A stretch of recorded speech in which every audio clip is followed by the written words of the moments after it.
Hi everyone, today I'm going to be talking about your distracted child and some characteristics that he or she may display or some symptoms that you may find in your distracted child.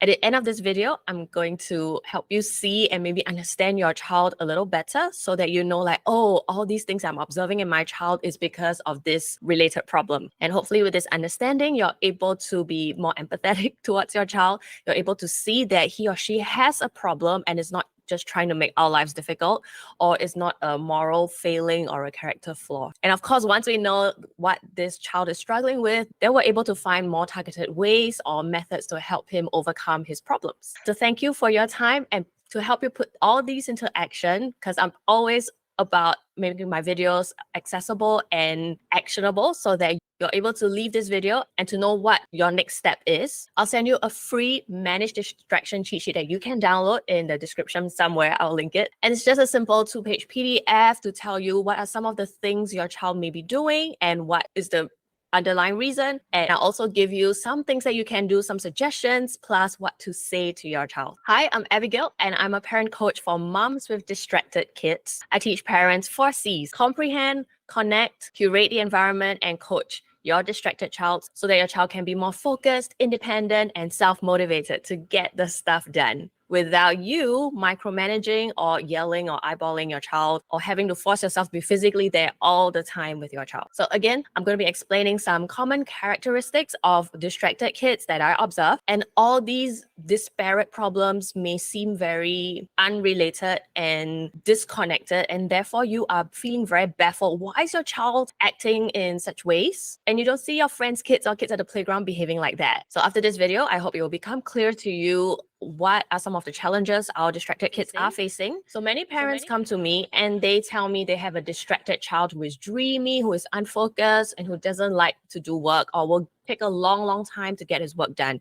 He'll be fiddling with his stationery, he'll be walking about, he'll stare at the paper for a long time, or he'll hold his pen and just not do the work, right? These are some of the behaviors that we see of distracted children. And then upon like digging up more things and just asking them how's family life is, how's your kid reacting to certain situations or transitions, and then more stuff starts spilling out and they tell me things like, oh yes, you know, now that you mention it, yes, he has an explosive temper, or she will spiral into a meltdown really quickly in like 2 seconds without any warning. There's no build-up whatsoever. I tell her to do something that she doesn't like go and bathe, and then she will start crying and melting down and screaming and shouting uncontrollably. So when we start talking about these things and I start describing some of these characteristics of our distracted child, it hit the parents that, oh wow, all these behaviors are really related and they actually form a pattern. And the common response from them after our sessions is that, wow, I feel so understood. Oh, I feel so heard because what you've described of my child is so spot on.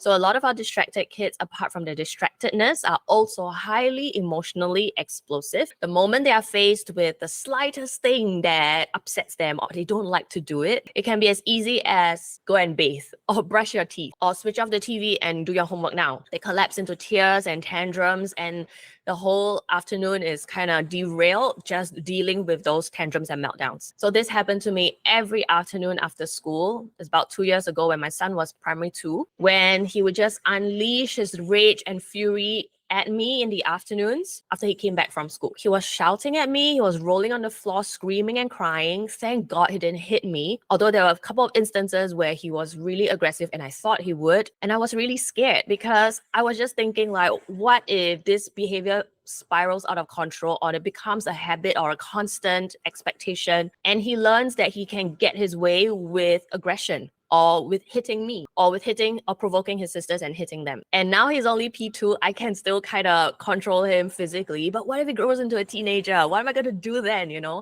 So these were some thoughts that were going through my head as I struggled with, oh my gosh, what am I going to do with this explosive child? And to make matters worse, after every outburst, it would seem as if he knew he was wrong, he would be sorry, and then he would be really sweet and try to engage me in conversation like nothing just happened. So I was really baffled. I was like, aren't you even remorseful? Aren't you even sorry that you said all those mean things to me, really aggressive and shouting at me, but it doesn't seem to register in your mind or you learn from the experienced yesterday because of course he was punished, right?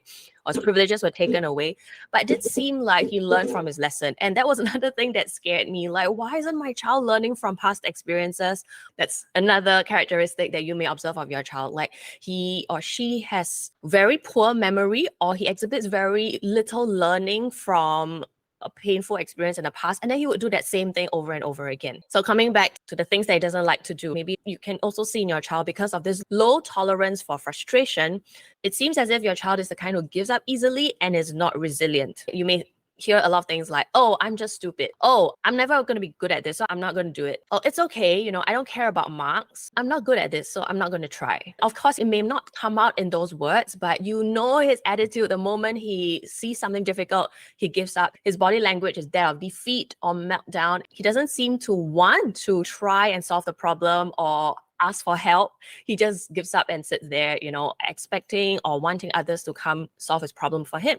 I apologize if I keep using the word he because I have a son, so I'm always thinking of him, but it definitely applies to both boys and girls as well. So this thought was alarming for me because I really worry that my child isn't resilient enough. And then if he cannot face these small problems, how's going to face like the bigger problems in life in future, right? So related to this fact, your child seems to be really fixated on how things should be.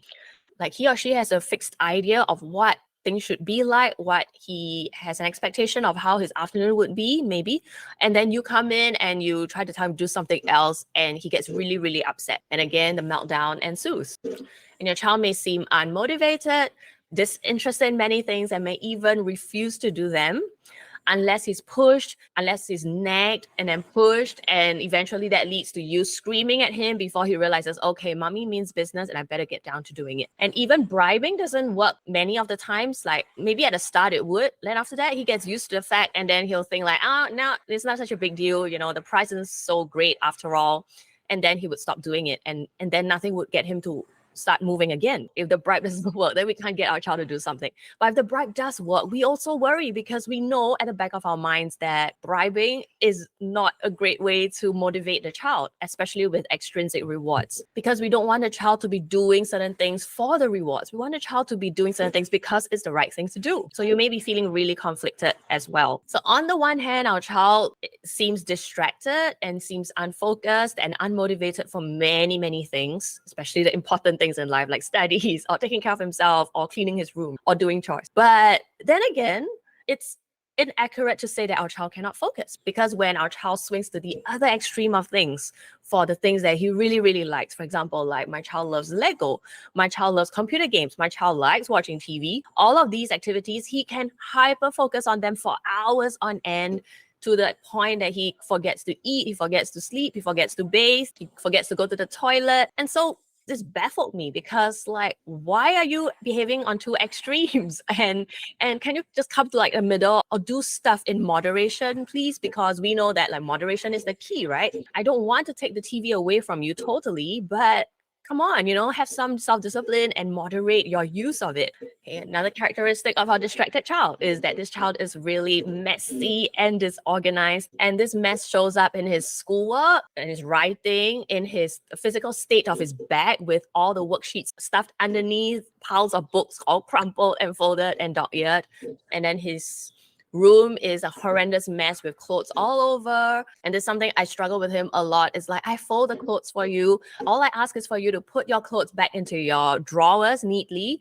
But he would just open the drawers, put it on top of the open drawers so that the drawers cannot close. It's something we're still working on. But yes, that's a characteristic of what may look like for your child. It leaves a lot of things undone, or he leaves a lot of things done halfway. What I'm seeing is that wherever he goes, he leaves a trail of mess around because he doesn't clean up. He doesn't like do the last mile effort to kind of put things away after he's done with them. He just leaves them on the floor everywhere until you have to remind him, hey, there's still some stuff you've left lying there. Please put them back in the original place. And I speak from a place where I'm really not very good at packing, and I've already struggled with that last mile thing that I have to like put stuff away after I'm done with them. And so like dealing with another person who is like me, generating all this mess is just driving me insane. And maybe this is you too, and this is something you're struggling with as well. Your child may not have a good concept of time and he's prone to procrastination. Or if you ask him to do certain things now, he'll always say, no, I'll do it later. There's always time to do it later. And then he'll wait to the last possible moment to get moving. And often that means that he's either late for appointments or he's late for assignment deadlines. So if all these sound familiar to you, I'd like to show you a diagram inside one of my membership, Managing Distraction for Kids. And this is really a pretty good summary of all the characteristics that you may observe of our distracted child. These characteristics are more symptoms of a deeper underlying problem, and that is a problem with regulation.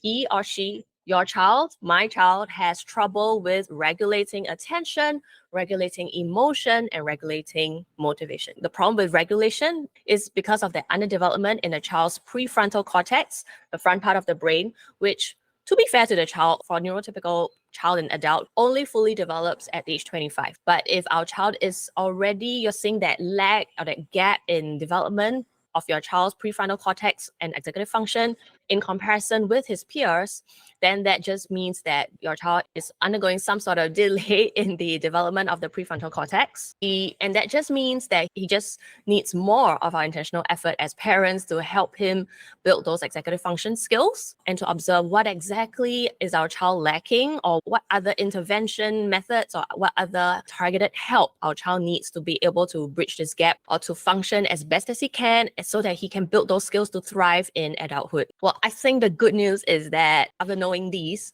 I hope that these give you some hope and help you shift that mindset that your child has a moral failing or your child has a character flaw or problem or he's lazy or has a bad attitude, and shift that thought towards another way of looking at your child, and that is your child has sudden underdevelopment of skills, or his brain is just lacking maturation at the moment, and we just need to give them more time. Once we identify that, okay, this is what my child is struggling with, lack of regulation, we can help our child strengthen his or her regulation skills through coaching, through therapy if needed, through medication in the most severe cases. In fact, it made sense to me when I saw most of these distracted kids are actually operating 3 to 4 years lagging that behind of their peers in terms of executive function.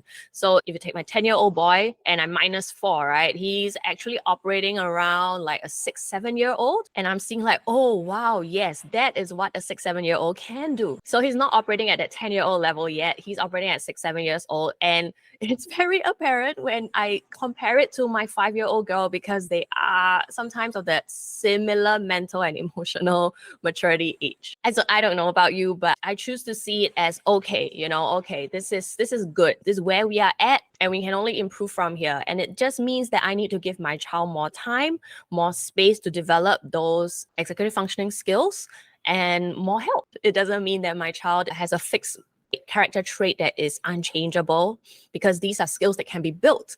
Confidence can be built. Competencies can be built. Motivation can be built. And I hope you, like me, choose to be hopeful about our children and not just shelve them in a corner and say that, okay, he's not going to amount to anything. He's always going to be like this. He's always going to have a bad attitude.